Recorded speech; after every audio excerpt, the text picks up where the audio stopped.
We haven't even reached the halfway point of this year, and Roland and I have already had 49 arguments. To call them arguments is actually giving myself too much credit. Most of the time, he just listens to me calmly and then tells me, no, that's not appropriate. When we reached our 50th disagreement, I suggested we break up. The reason? We were in the middle of decorating our marital home, and I wanted to install a massive feather chandelier on the living room ceiling. Roland closed his notebook and looked at me with a neutral expression. No. Why not? If you think it's too expensive, I just got paid for my latest article. I'll buy it myself. It's difficult to clean, and it would hang too low. We bump our heads. We could just install it higher, couldn't we? No. He took off his silver-rimmed glasses, rubbed the bridge of his nose, and then stood up to walk towards the bathroom. Let's choose a different style later. I'll help you pick one out this evening. As I watched him walk away, I suddenly called out, Roland. He stopped and turned around. I looked him straight in the eye and said, slowly and deliberately, let's break up. After a moment of silence, he sighed and gave a wry smile. Breaking up again, are we? All right, I admit, I've threatened to break up every time we've argued before. And each time, he'd dismiss it, and we'd carry on as if nothing had happened. I'm serious this time, I said, trying to keep my voice slow and steady to make it sound more convincing. I feel like we've been together from the start just to get married. There's no real feeling between us. This relationship isn't enjoyable, so let's break up and find true love elsewhere. Roland stood there, and for a moment, though it might have been my imagination, his eyes flashed with a cold, sharp light, like the glint of a blade. But in the end, he spoke in his usual calm tone, all right, I understand. Strictly speaking, Roland was the first boyfriend I'd broken up with amicably. My previous 2 relationships had been passionate affairs, both in love and in their tumultuous endings. 6 months after the breakup, a friend said they wanted to set me up with someone. He came from a good family, was highly educated, and currently worked at a university teaching operating systems and computer architecture. He's a bit old-fashioned, and 4 years older than you, my friend said. As they spoke, I was already imagining some balding department head. I never expected Roland Stanworth to be so handsome. He was genuinely good-looking, but also genuinely aloof and taciturn. So at first, I had no intention of dating him. Growing up, I'd always been indulged by my parents, getting my way in everything, which led to me having quite a temper. When I first met Roland, I made this clear, I have a terrible temper. I'll probably yell at my boyfriend every day. Roland remained unperturbed. I see. If pushed too far, I might even get physical. Understood. Seeing no reaction from him, I grew desperate and lowered my voice to a threatening growl. I might even use a knife. Roland finally smiled. Miss Gresham, involving knives could potentially be illegal. He had a remarkably handsome face, but most of the time his expression was so bland it seemed uninteresting. But when he smiled, his eyes sparkled with a captivating charm. I sat across from him, stunned for a couple of seconds. When I came to my senses, I wiped the metaphorical drool from my mouth and let out a long breath. All right then, let's date. To my surprise, Roland actually said, Miss Gresham, I need to think about it. I felt utterly humiliated and grabbed my bag, ready to leave. If you feel it's such a chore, I won't force you. Forget it. But I didn't manage to leave. Roland caught my wrist, his warm fingertips barely grazing my skin, almost like a tease. My face immediately flushed red. I apologize, Miss Gresham, he said. That was rude of me. I don't need to think about it anymore. Let's be together. It was only after we got together that I realized my bad temper really wasn't an issue for Roland. Because he simply didn't care. No matter what I said, whether I was happy or angry, he always maintained that imperturbable demeanor in front of me, as if he could never lose his composure. The night we broke up, I moved out of Roland's flat and returned to the house I shared with my best friend, Winifred. Weren't you living at Roland's place recently? Why are you back? She asked. I put down my suitcase and said glumly, we broke up. Why? I wiped the corner of my eye, feeling the urge to cry. Because he doesn't really like me. To him, I'm just a suitable marriage prospect. In the 4th month of our relationship, Roland suggested visiting my parents. He brought a bunch of gifts, spoke eloquently, and behaved impeccably. My parents were quite pleased with this potential son-in-law. Everything seemed perfect, except that he didn't seem to love me that much. Whenever we have a disagreement, we can't even have a proper argument. He always has that cold expression, as if I'm the one being unreasonable. Is he always right and above questioning? Sod that, I'm done with him. Knowing my temper, Winifred let me vent for a while before carefully asking, "Do your parents know?" My bravado deflated, "No. Let's keep it from them for now." In truth, despite my harsh words, I was heartbroken. Because I really did like Roland very much. Life after the breakup wasn't much different from before, except I had a lot more free time on my hands. During an online shopping sale, Winifred and I combined our orders to get more points. Among the items was a pack of men's underwear she bought for her boyfriend. When I paid, I accidentally used the bank card Roland had given me before. At 1 in the morning, this man who never stayed up late made his first post-breakup call. When I answered, Roland's deep voice came through, "New boyfriend?" My heart skipped a beat, realizing I liked him even more than I thought. But I stubbornly replied, "Yeah, just started dating." "He's much better than you." In the quiet of the night, he calmly said, "Judging by the size, it doesn't seem likely." I was stunned for a moment, then suddenly realized, "Roland, you pervert. Do you use a pervert's money to buy things for your boyfriend?" he asked coldly. I was speechless, angrily hung up the phone, and transferred the money back to him. But as I calmed down, I suddenly started to miss him. If we hadn't broken up, on a night like this, Roland would patiently help me dry my damp hair. When it was almost dry, he'd put down the hairdryer and slide his warm, dry hand under the hem of my nightgown.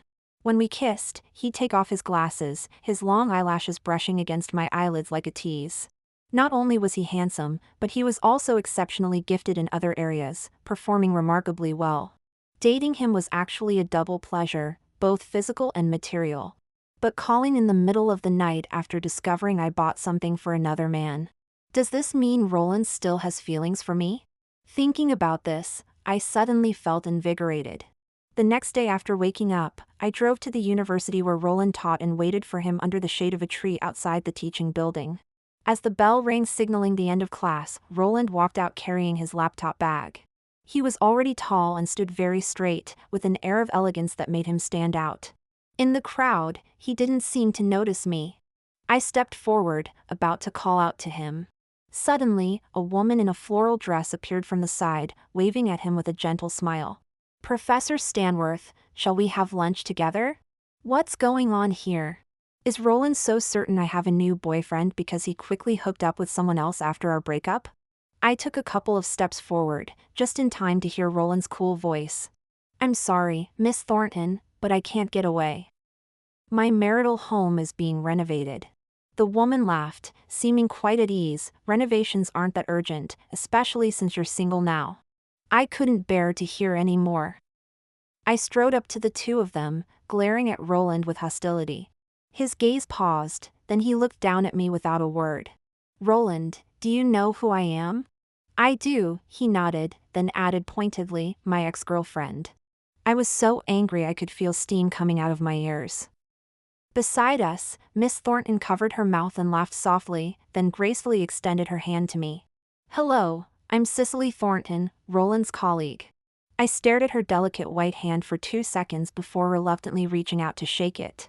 Our palms barely touched before parting. I withdrew my hand and turned back to Roland. "I need to talk to you." The implication was quite clear. Cicely took the hint and politely excused herself. I glared at Roland, who was still standing on the steps above me. "Come down here." He was already half a head taller than me, and standing like this made me have to look up at him, which diminished my authority. Roland's expression hardly changed as he stepped down to stand in front of me.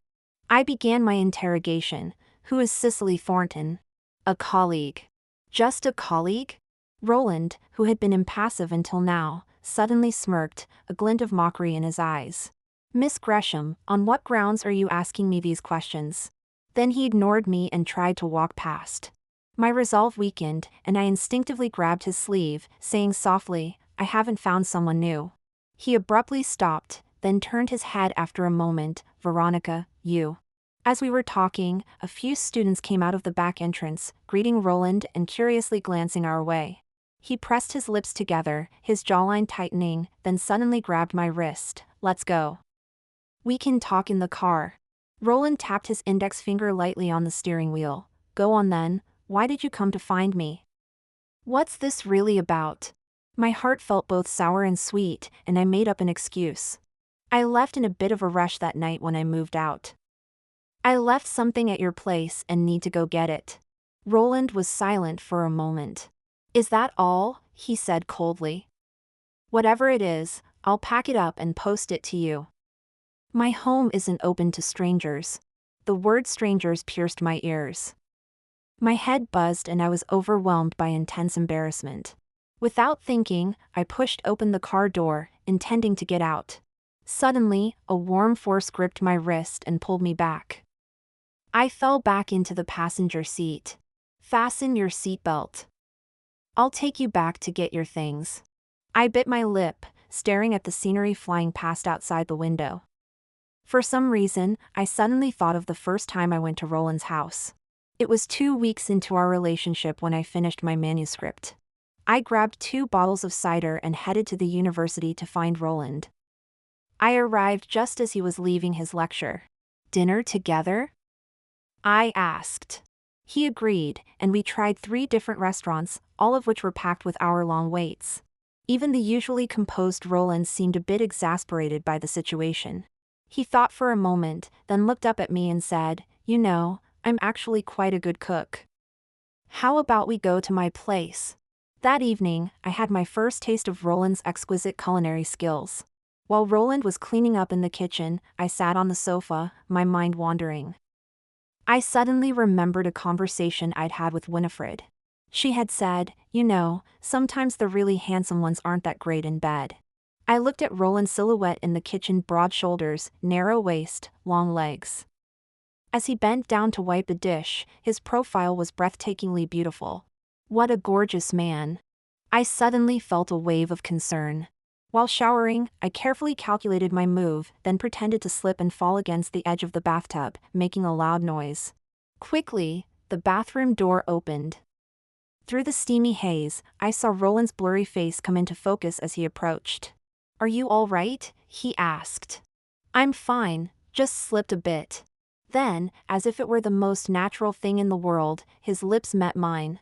As the steam began to clear, the air grew thick with tension. Amidst my rapid breathing, he paused, straightened up, removed his glasses, and began to take off his watch. Noticing me staring at him intently, Roland hesitated, lowering his eyes to meet mine. "Don't rush," he said. He placed his watch on the nearby sink, then leaned in again, kissing me slowly and deliberately. "I don't want to accidentally scratch you later." In short, the rumors were unfounded. Roland, in the throes of passion, was like a completely different person from his usual self. After that first time, I became addicted, visiting his place more and more frequently. Eventually, I simply moved in, bringing all my belongings with me. "We're here," Roland's voice suddenly broke through my reverie, snapping me back to the present. As I came to my senses, I felt my whole body begin to flush with heat. "Roland." I had barely uttered his name when his phone suddenly rang. I immediately saw the caller ID, Cicely Thornton. The flutter of emotions from my memories was abruptly cut short. I stared at Roland's impassive profile. But he didn't even glance at me before reaching out to answer the call on speakerphone. Cicely's soft voice came through. "Roland, have you sorted things out with your ex-girlfriend? Can you come back to the university?" I was fuming, but Roland turned to look at me briefly before asking her, "What's the matter?" "It's about that project the department mentioned last time. They've sent someone over today, and there's a meeting this afternoon. The dean knows we get on well, so he asked me to contact you specifically." "I see." Roland hung up and tossed me the keys. "Your things are upstairs. Go get them yourself. I need to head back to the university." She said they get on well, and he didn't even deny it? I blinked, feeling both angry and hurt. I could feel tears welling up, but I forced myself to ask, When will you be back? Should I wait for you? We could have dinner together. Veronica, Roland abruptly cut me off. Have you forgotten? We've already broken up. I stood in the late summer evening sunlight, staring at Roland Stanworth's departing car for a long time. Suddenly, a gust of wind blew past, carrying the lingering heat, yet quickly cooling the fluttering excitement in my heart. Just like when we were dating before, he always remained emotionally stable and rationally clear-headed in front of me. The longer time passed, the more agitated I became. I desperately wanted him to lose his composure for me just once, at least to prove that he cared about me. But no matter how much I lost my temper, Roland would just stand by and watch coldly. Only when I had tired myself out and sat sulking in a corner would he calmly ask, "Are you finished?" Dejectedly, I walked into the lift to go to Roland's flat and carelessly packed up 2 strappy dresses I hadn't taken with me. As I was about to leave, my gaze casually swept across the room and suddenly fixed on the console table in the entryway. There was a lipstick on the surface. It looked like it had been opened and used. The warm yellow light in the entryway shone down, and I stood there stunned, staring at that lipstick for a long time. It made sense, I suppose. For Roland, once we broke up, it was over. Bringing someone else back was perfectly normal. That night, I sent Roland a message, "I've left the key under the doormat outside your flat." Then I decisively deleted him from my contacts. The editor had been chasing me for the manuscript, so for the next week, I didn't contact Roland at all and focused entirely on writing to meet the deadline. As a result, on the afternoon I submitted the manuscript, the editor told me she was about to leave her job and would be handing me over to a new editor. I never dreamed that this new editor would be Saul Quillen, my boyfriend from university. After adding him on WhatsApp, I politely greeted him, but he replied, "Don't you recognize me?" I was completely bewildered. "Should I know you? You wrote me as the scumbag 18 times in your stories and killed me off 11 times, yet you don't recognize me?" I suddenly realized, Saul. Bingo. Seeing that I recognized him, Saul seemed very pleased and immediately sent me a voice message. "I'll be in charge of your editing work from now on. If you're free, why don't we meet up to discuss work?" I gave a vague response, "Maybe when I'm free, I'm a bit busy at the moment." In truth, I was very free. I just didn't want to see him.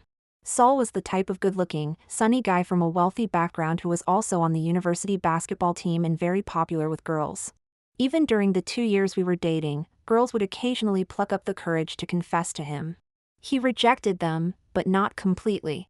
To the point where the other person felt he wasn't entirely uninterested in them, and during a game of truth or dare, forcibly kissed him. I brought up breaking up, which Saul naturally disagreed with. After going back and forth for several months, the young master also lost his patience. She kissed me during the game, and I pushed her away immediately. "What exactly do you want me to do for you to let this go?" I sneered, "I can't let it go. I'll never let it go." Saul gritted his teeth, "Fine. Veronica Gresham, you'd better not regret this." Later, we graduated and completely lost touch. I was lost in memories when my phone suddenly rang. Picking it up, I heard Roland Stanworth's voice on the other end, "Veronica Gresham." I snapped back to reality, and the pain I had been trying to suppress began to seep through my heart once again. I responded with a brief sound but said nothing more. The line went quiet for a moment, with only our breathing audible. After a while, Roland finally spoke again. "Did you come by my place the other day to collect your things?" "Yes, I did. You might not have noticed, but you left something here." "I can bring it over tomorrow if you'd like." I frowned, trying to recall if I had forgotten anything. "What is it?" "Your lipstick." I immediately remembered the lipstick I had left on the console table in the entryway.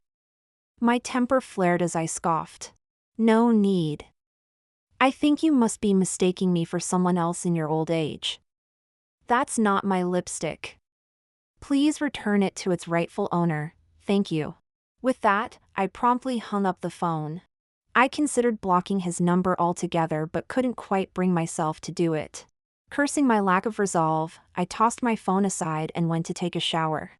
The next day, I slept in until noon. As I came downstairs for lunch, I was shocked to see Roland's car parked outside. He was standing in front of it, staring intently at me. I stopped in my tracks and looked at him. What are you doing here? He pressed his lips together. Your things. I told you those aren't my things. My emotions suddenly exploded. Didn't you hear what I said on the phone last night? Of course, you never bothered to listen to me when we were dating, let alone now that we've broken up. Instead of coming to find me, why don't you try to remember which woman you've brought home recently and confirm whose things those really are? With that, I turned to leave without another glance at him. But Roland grabbed my wrist and said softly, I didn't. What? I didn't bring any women home. I couldn't be bothered to listen to his excuses and tried to pull my hand away, but Roland only gripped it tighter. That action pulled me into a memory I'd rather not revisit. In the dim light of his car, he had held my wrist just as tightly, and in the heat of the moment, he'd whispered huskily in my ear, Veronica Gresham. I had always loved the way Roland said my full name, especially in those intimate moments.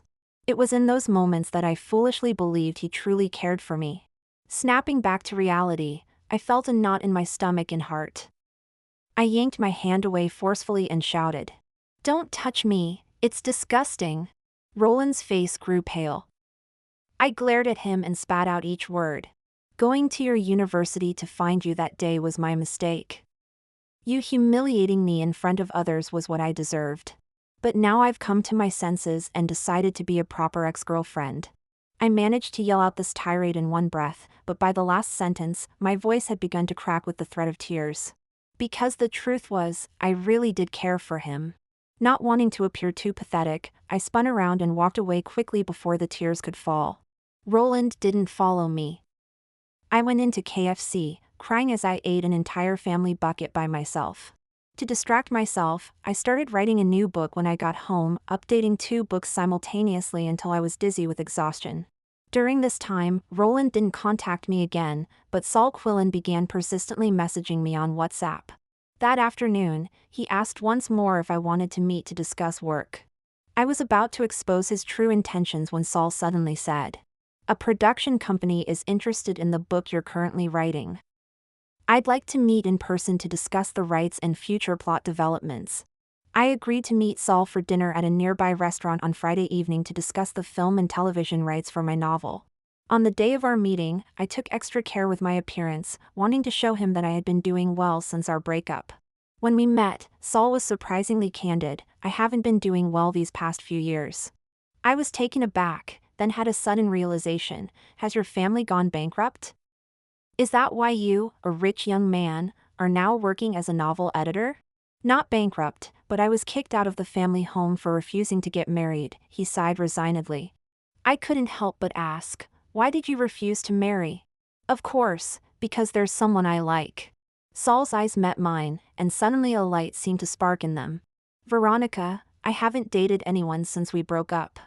I pressed my lips together, then replied honestly, but I don't have feelings for you anymore. I changed the subject. Let's talk about work. You mentioned earlier that a company wants to buy the rights to my novel? Fortunately, the rights issue wasn't just an excuse Saul had invented to see me. We spent over 2 hours discussing the fee, adaptation limits, and subsequent plot developments before finally concluding. When I tried to pay the bill, Saul stopped me. I can at least afford to pay for dinner. You can treat me after we sign the contract. All right then. After paying, Saul and I walked out of the private dining room side by side. The warm yellow light in the corridor cast a hazy glow, and in this dim radiance, I clearly saw 2 people behaving intimately ahead of us. Suddenly, my blood ran cold.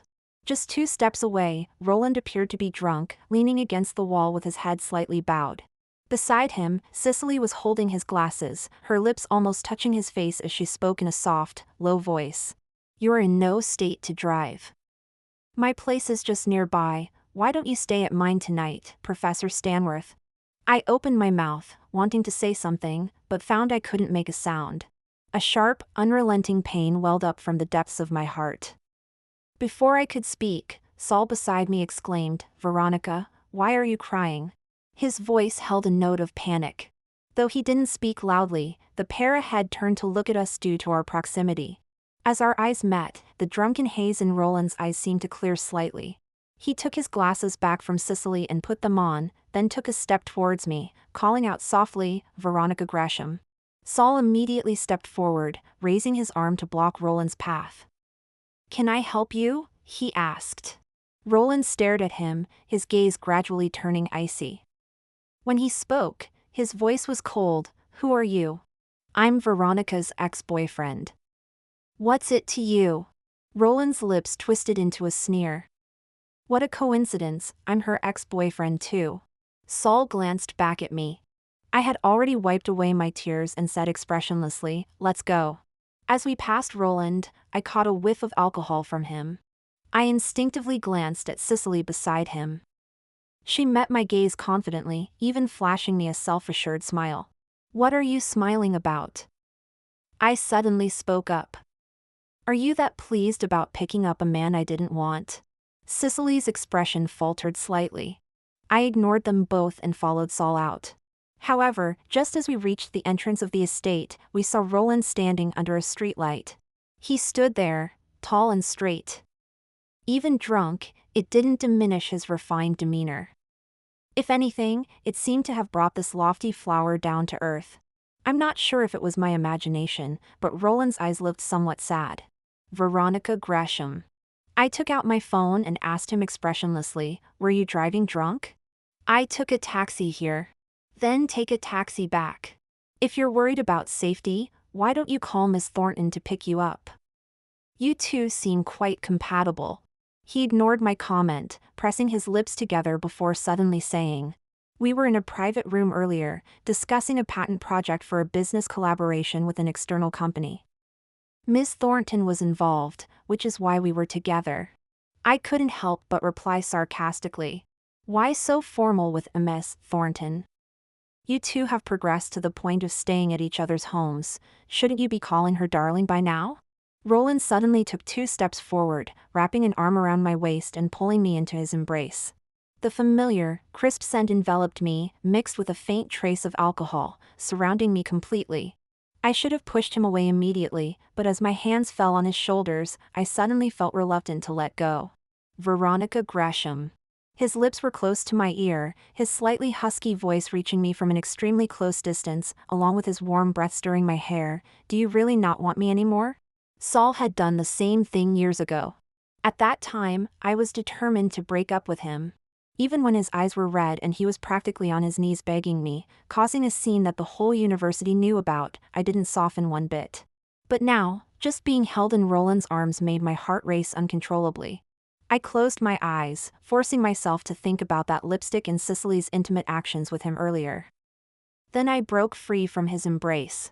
"You said it yourself, we've broken up. Have you forgotten?" I reminded him. Roland said in a low voice, "Yes, I've forgotten." His tone was utterly shameless. I couldn't help but laugh coldly. "It's all right if you've forgotten. I still remember. And about you bringing someone home, there's no use denying it. I saw that lipstick. You've forgotten yourself. That lipstick isn't mine, is it?" Roland froze on the spot. I ignored him and turned to leave. For the next few days, I forced myself to stop thinking about anything related to Roland.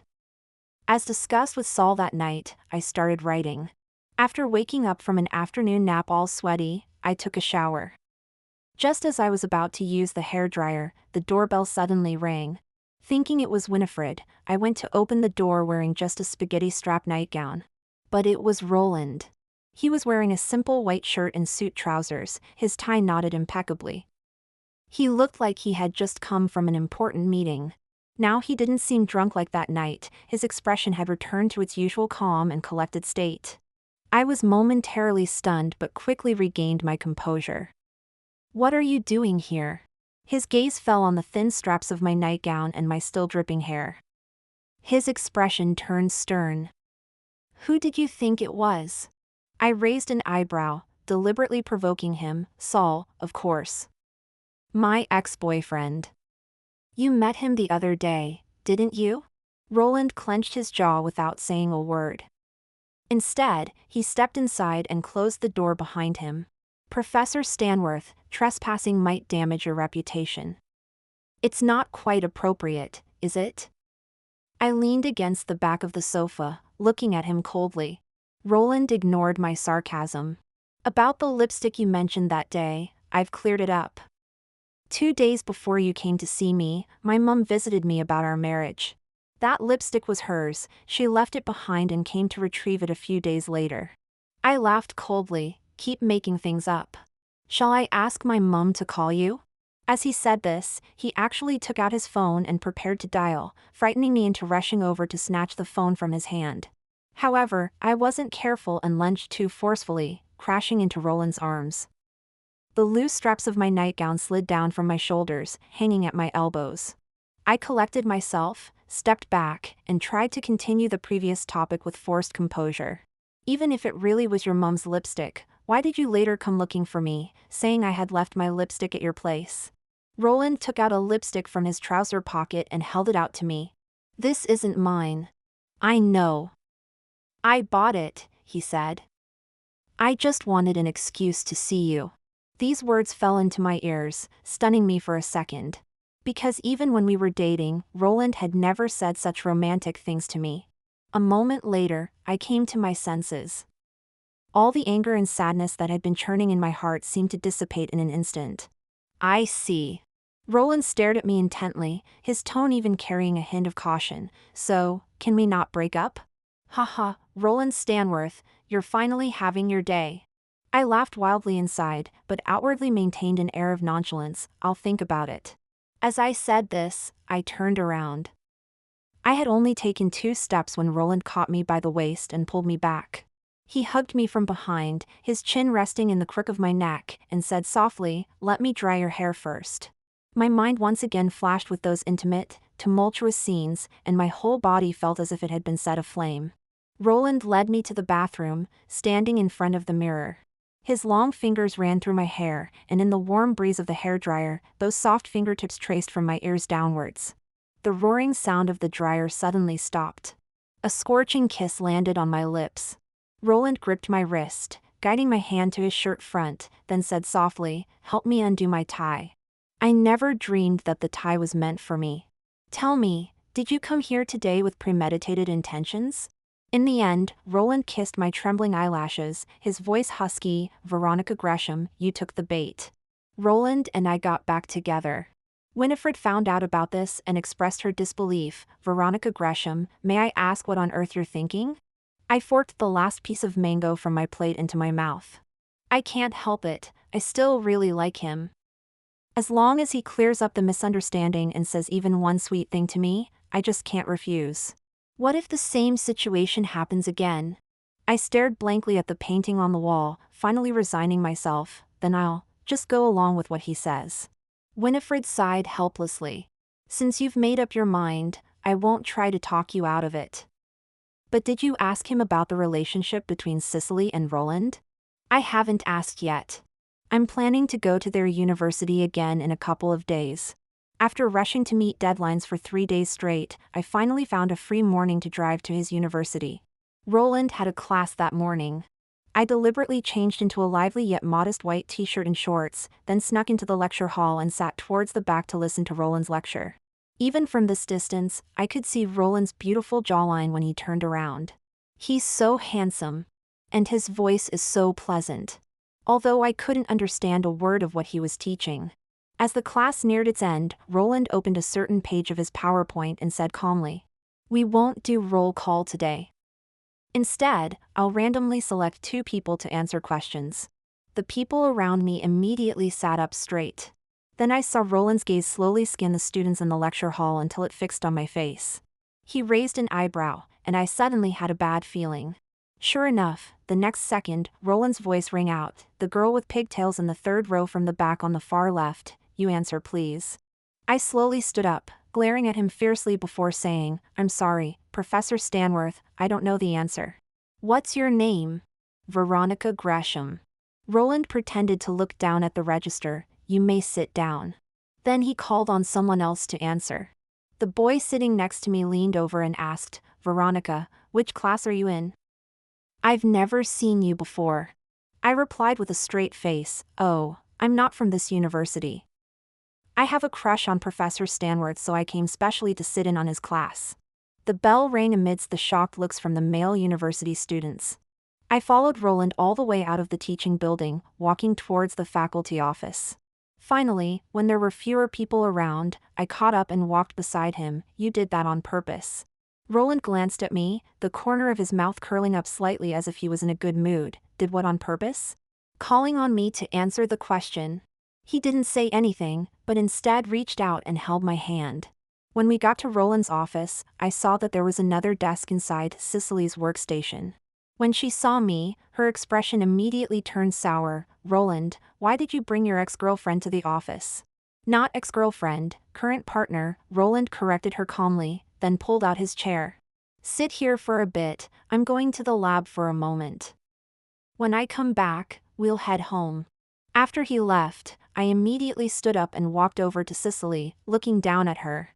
"What, disappointed to see us back together?" She met my gaze unflinchingly. "So what if you're back together? You'll just break up again soon."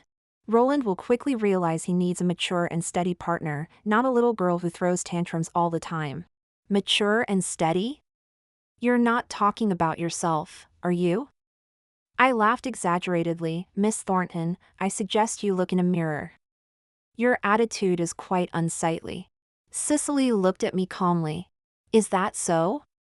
Then guess how I knew about your breakup, and how I knew you were a drama queen. And that day at the restaurant, if Roland didn't like it, he would have cut ties with me long ago, wouldn't he?" Her words struck the most vulnerable part of my heart. Even after Roland returned, I hardly spoke. I sat listlessly in the car, and he didn't start it immediately. Instead, he asked, "Are you feeling down?" I couldn't hold back and decided to ask him directly. "How did Cicely know about our breakup, and why did she say I have a bad temper?"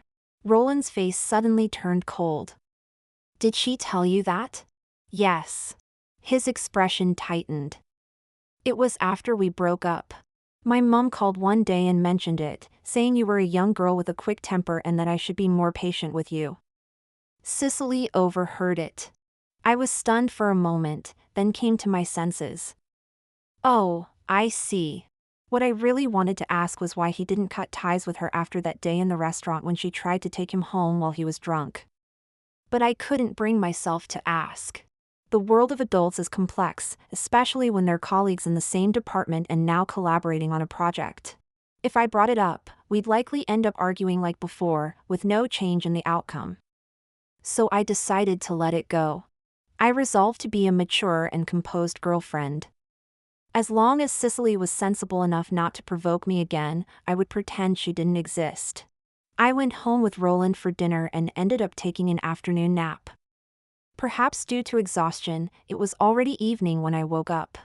I had just put on my top when Roland's voice came from behind me. "Are you hungry?" "I need to go home." Before Roland could respond, my phone suddenly rang. It was Saul. He sounded hoarse, his voice slurred with what seemed to be drunkenness. "Veronica, I miss you so much." In the quiet room, his voice came through crystal clear. I froze, and even without turning around, I could feel the suddenly chilly atmosphere emanating from Roland behind me. "Saul, sober up. We broke up." I mentally calculated, 5 years ago. But I've been waiting for you all these 5 years. We only split up because of a misunderstanding. I was too young and proud then, refusing to admit my mistakes and making up all those excuses. As he spoke, his voice gradually became lower. I gripped my phone tightly, about to offer some words of consolation when a hand suddenly reached out from behind me, grasping my waist and pulling me backwards. The world spun, and I let out an involuntary cry. My phone fell onto the soft bed, and I found myself half lying in Roland's arms, my messy hair spread across his lap. His hand remained on my waist, idly pinching at my belly, while his other hand picked up my fallen phone. He spoke calmly. "Hello, Mr. Quillen. I sympathize with your situation, but that doesn't mean you can disturb Veronica with personal matters outside of work hours." There was a sudden sharp cracking sound from the other end of the line, and Saul's voice turned cold. "You're Roland Stanworth? Veronica's ex-boyfriend?" Correction, current boyfriend. With that, Roland hung up the phone, tossed it aside, and then looked down at me intently. I'm not sure if it was my imagination, but Roland seemed different from his usual composed self. As he came at me again with urgency, I suddenly realized, Professor Stanworth, are you jealous? Roland paused for a moment, then covered my eyes with his hand. If you want to play role play, let's save it for next time. I'm afraid you might not be able to handle it. I didn't ask about Cicely Thornton again, nor did I interfere with the decoration of our marital home. I deliberately avoided all the topics that used to cause arguments, never lost my temper with him again, and tried my best to be mature and understanding. Winifred expressed concern about this. Surely you can't suppress your own emotions just because you like him? It's not that, I just don't want to argue, I said, biting my straw and staring into space. It's just that once I start arguing, I can't control my temper and I want him to comfort me. But given Roland's personality, that's not going to happen, so getting angry only causes more trouble. Winifred's expression was a bit strange. If you had thought like this about Saul back then, you might not have broken up with him, and you might never have met Roland. Speaking of Saul, it seemed that Roland's words that day had greatly upset him. He contacted me once more after that, asking, "Why is it that we're both ex-boyfriends, but I'm not allowed and he is?" He hasn't completely cut ties with that woman either. He's different from you, I replied. Saul pressed on, how is he different? Perhaps I was too young and proud when I met Saul, unwilling to endure even the slightest grievance. Or maybe my feelings for Saul at that time hadn't reached a certain depth. But either way, it was hurtful for Saul. So in the end, I just said diplomatically, there's no point in asking, it's all in the past. Saul, we need to look forward. He was silent for a long time on the other end of the phone, finally letting out a bitter laugh. Veronica, you've really changed a lot. The call ended. After that, Saul and I never spoke again except for work-related matters. I looked at Winifred sitting across from me and said honestly, after all, I really like Roland now, but if one day I don't like him anymore. I didn't finish the sentence. I ate the last chip on my plate and picked up my phone to call Roland. Are you here yet? On the other end of the line, his breathing quickened for a moment, then returned to normal. I'm at the entrance, you can come out now. At the time, I thought it was because of the hot weather and didn't think much of it. After dinner, we dropped Winifred off. I was about to get out of the car too, but Roland grabbed my wrist and pulled me back in. So I turned my head with a grin. What are you doing? Can't bear to let me go. The light flickered in front of my eyes as Roland's kiss came unexpectedly. His kissing technique had always been good, and I could only follow his lead. In the end, I was left breathless, my fingers clinging weakly to his shirt collar. He kindly wiped away the tears from the corners of my eyes, gazing into them from a close distance. The project we've been working on is coming to an end. Next week, I need to go on a business trip, probably for about 3 days. With whom? I suddenly came to my senses, but didn't ask out loud, just nodded, okay. With Cicely. She's also part of the project team, responsible for some of the core technology development. I was surprised that he would explain voluntarily, and it took me a moment to react. It's fine, you should go, I said, pretending to be nonchalant and generous. It's normal for you to have some work collaboration as professors in the same department. It's good timing actually, as I'm about to finish my new book and need to discuss the follow-up with my editor. Before I could finish, Roland suddenly pulled me into his arms. I thought he was going to say something, but in the end, he just asked, do you want to stay at my place tonight? Not tonight, I have something to do tomorrow. Actually, I had nothing to do. I just felt a sour bubble rising in my chest, but I didn't want to argue with him about it, so I needed some time alone to adjust. Finally, I got out of the car and watched Roland drive away, then sat alone in the courtyard of the apartment complex, lost in thought. Suddenly my phone vibrated. I picked it up and saw a new friend request. Business cooperation. The profile picture was a field of flowers, and the username was very fresh and simple. I accepted it and waited for 2 minutes, but they didn't send a message. I'd had many clients like this before, so I didn't think much of it, just casually put my phone back in my bag. Wait, what kind of client adds people on a Saturday night? A thought flashed through my mind, then grew stronger. I took out my phone, reopened the chat with that person, and went to the transfer function. Cicely Thornton. After experiencing a breakup, I once again became the person who was afraid to communicate for fear of losing him. I vaguely realized this wasn't good, but when I thought about how I had thrown tantrums before while Roland just silently watched, I felt utterly embarrassed and could only avoid the issue. The second week, Roland went on a business trip. Meanwhile, I finally finished writing the conclusion of my new book. That night, just after I uploaded the last chapter, I opened WhatsApp and saw a status update. It was posted by Cicely using her secondary account. In the video, she was leaning against the headboard, smiling radiantly. Then the camera panned to show a moving shadow in the bathroom, accompanied by the sound of running water. The shirt and tie draped over the chair looked painfully familiar. My mind went blank, and I almost stopped thinking. When I came to my senses, I dialed Roland's number with trembling fingers. The call connected, and Cicely's voice came through, Veronica Gresham. Her tone was full of certainty. "Put Roland on the phone," I demanded. Cicely laughed softly. "I'm sorry, but Roland is in the shower. He might not be available at the moment." My temper flared instantly. "Are you?" Before I could finish, Roland's voice interrupted. "What are you doing in my room?" His tone was icy cold, devoid of any warmth. I suddenly realized that Roland actually spoke quite gently when talking to me. "Roland," Cicely began, "I've already told you, after this project ends, our senior-junior relationship will come to an end. I'll also apply for a transfer to the experimental class at the university." Footsteps grew closer. "Put your clothes on and get out. Roland, from postgraduate studies until now, I can't believe you haven't noticed my feelings. You've been single until 30 without dating anyone. Weren't you waiting for me?" There was a hint of tears in Cicely's voice. "My personal affairs are none of your business. Get out." The call was disconnected. I stared at the darkened phone screen, my heart feeling sour and swollen, unsure of exactly what I was feeling. It seemed that the uncertainty I had always felt about Roland's feelings was finally glimpsed in this moment. I wished he would comfort me, tell me he liked me, openly show his preference for me, even if just once.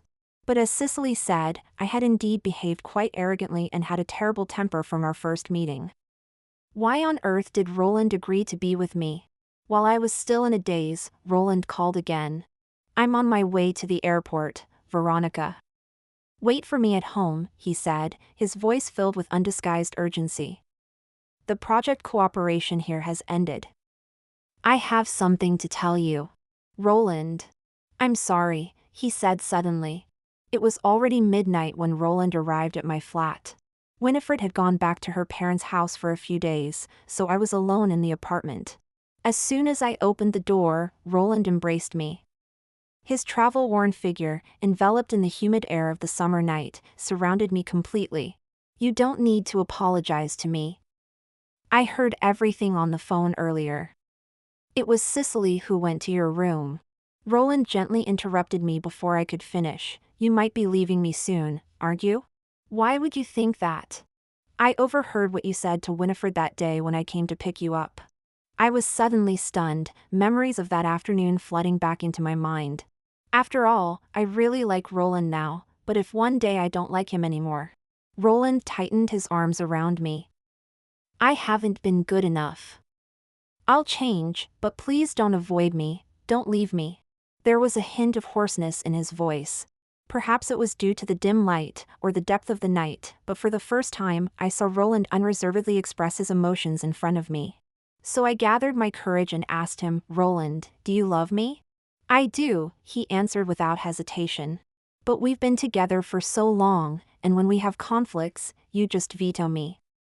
It's as if I'm not even worthy of arguing with you." During our worst fight, I smashed a row of glass ornaments in front of Roland. He just stared at the shards on the floor for a moment, then looked up at me and asked, "Feel better now?" Thinking of past events, my heart tightened. I've always hoped you could have a proper row with me, or at least comfort me a bit. Just to make me feel that you like me, that I can affect your emotions. But there was nothing. "I'm sorry." "It's my fault," Roland said softly, his voice like a misty haze. The resentment in my heart instantly vanished. It had always been like this. As long as Roland made the slightest effort to comfort me, I couldn't stay angry with him.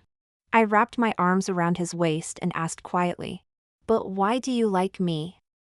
Actually, when we first met, I wasn't very gentle.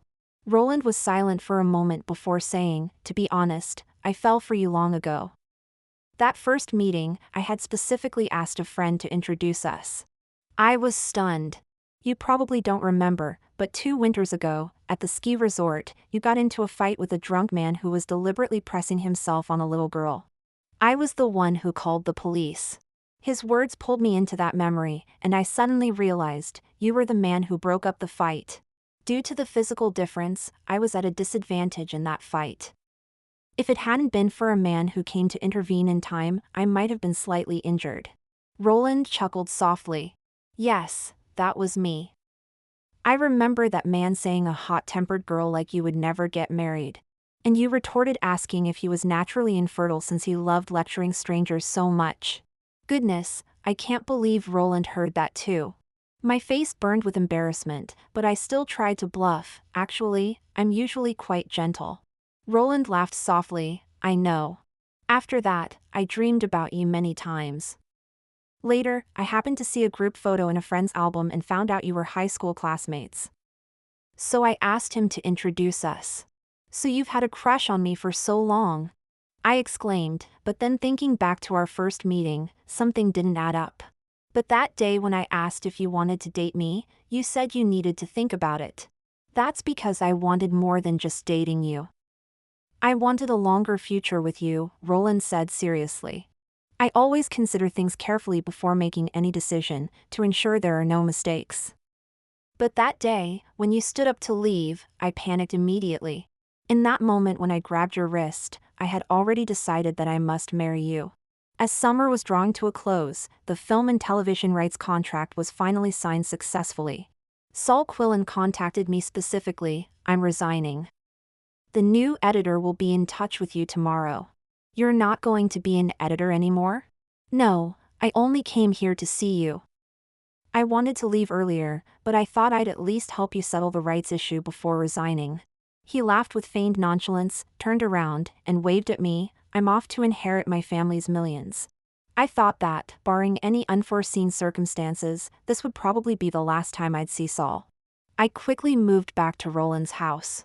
Winifred was already used to it. Your room is still here for you. Come back whenever you have a row. I hugged her with a grin. Darling Winifred, you're my family away from home. Oh, get off with you. Go on with your love affair. After clearing the air, both Roland and I were trying to find that balance between honest and harmonious interaction. I no longer suppressed my temper, and Roland would try to say a few kind words to appease me, albeit still rather awkwardly. Most of the time, he would still choose to comfort me with actions. And I was quite receptive to it. One day when Roland went to the university for his lectures, his mother suddenly came to visit. Veronica, I heard from Roland that you two are back together. This child has a difficult personality, please be patient with him. Mrs. Stanworth hesitated for a moment, then said in a low voice, Actually, I divorced his father when he was very young. Roland stayed with his father, but his father loved to drink, and when he was drunk, he would grab Roland and scold him, not allowing him to talk back. If he dared to say anything, he'd get a slap across the face. A year later, I received a call from a neighbor and rushed back to take him away, but by then Roland could barely hear in one ear. Later, his ear was healed, but his personality changed. The more emotional others became in front of him, the more coldly he would observe.